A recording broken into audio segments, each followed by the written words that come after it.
So we talked about how we could take a quadratic equation and a linear equation and figure out when they end up equaling each other by graphing them and seeing the locations where they intersect. Now what we're actually going to do is talk about how we're going to figure this out using algebra instead, since not every equation can be done graphically, especially since sometimes equations have non-real or irrational answers. So the nice thing is that this is actually very similar to what we've done before. Now we can solve these algebraically by basically taking the two equations when they're set like y equals whatever, and then setting them equal to each other, and then solving them just like we did with the quadratic equations. So, for example, let's say we had these two equations. So on the left we have a quadratic equation, and on the right we have a linear equation. Well, since y equals both of these, and we're trying to figure out the points where they end up crossing, that means I can set these two equations equal to each other, like that. Then we could just do exactly what we did before, where we move everything to one side, and then we get a standard form quadratic. Then we can solve this using one of the three methods of factoring the quadratic formula or completing the square. This one is very quickly factorable, so we'll just split it up as x plus 3, x minus 1, positive 3 and negative 1, multiply to negative 3, add to positive 2, which then gets me that my answers will end up being negative 3 and 1. So this is what you're basically going to do. If they're not written in this way of having y on one side and then everything else on the right, you're going to want to rewrite them until they're like that so that you can set them equal to each other. All right. So work on this question. Pause the video where itself. We'll go over in a second. All right. So since we already have them written the way we want, we'll just set the equations equal to each other. X squared minus 2x equals minus x plus 1. So I'm going to add x to both sides, subtract a 1 to both sides, and we end up getting x plus x minus 1 equals 0. Uh, from here, it's not really clear if I can, I don't think I'm going to be able to factor it, so I'll just do a quick quadratic. So a and b are both 1, c is going to be negative 1. So when I put into the quadratic, negative b plus or minus the square root of b squared minus 4ac all over 2a.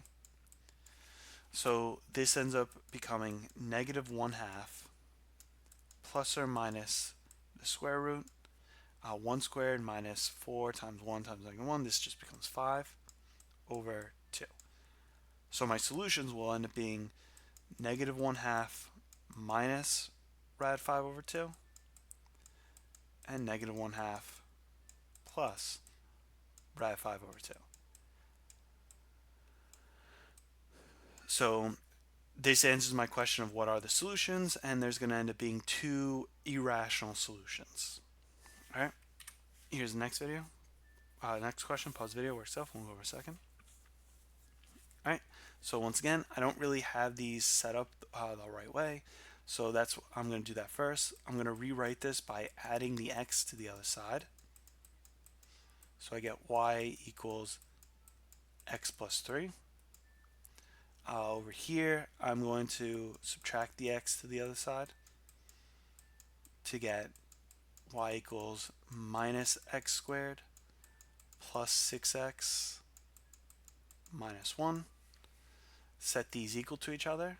So I end up getting minus x squared plus 6x minus 1 equals x plus 3.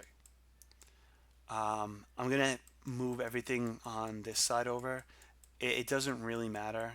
All that would change is just the sign.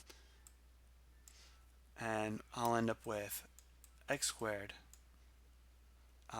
Minus 6x plus x will get us a minus 5x plus 4 equals 0.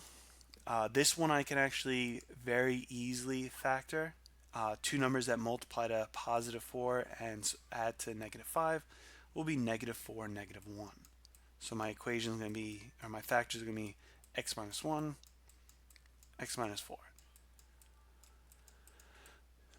Remember, we set both of these terms equal to 0, and our solutions will end up being x could either 1 or 4. So these are our x solutions. Now realistically, we probably actually should plug these back in to the equations to figure out what their y values are. So you know what, I'm actually going to do that right now. So we have y minus 1 equals 3. Doesn't matter which equation I use.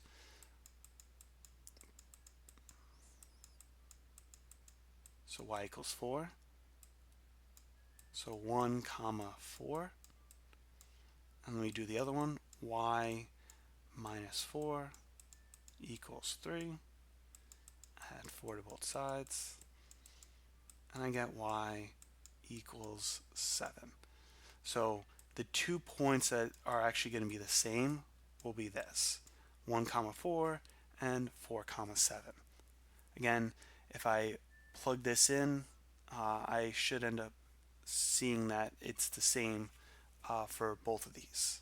So once again, there's two solutions. X equals 1 and x equals 4. Alright. Here's the next question. Pause the video, work itself. We'll go over in a second. Alright, so once again, we have these set equal to each other. So I could do that right now. X squared minus 6x plus 3 equals minus 2x plus 3. Subtract the 3 over, add the 2x over. So this simplifies to x squared minus 4x. The plus 3 minus 3 cancel out. So this one's actually really easy to factor. They both have an x term, so I could pull out one x, and I'm left with x minus 4. Setting both factors equal to 0, I end up getting that x could be equal to either 0 or 4.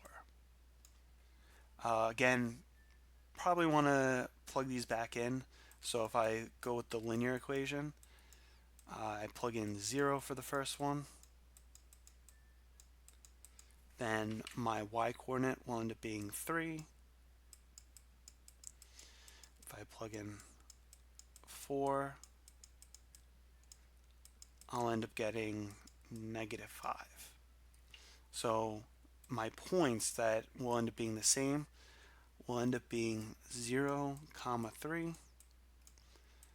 and 4, comma negative 5. So two solutions, and depending on how they ask it, whether they want the coordinates solutions or the x value solutions, this is what we end up getting. All right, and that's basically it. If you have any questions, please let me know. Contact me through Remind, join the extra help. Otherwise, I'll see you later. Good luck and have a great day.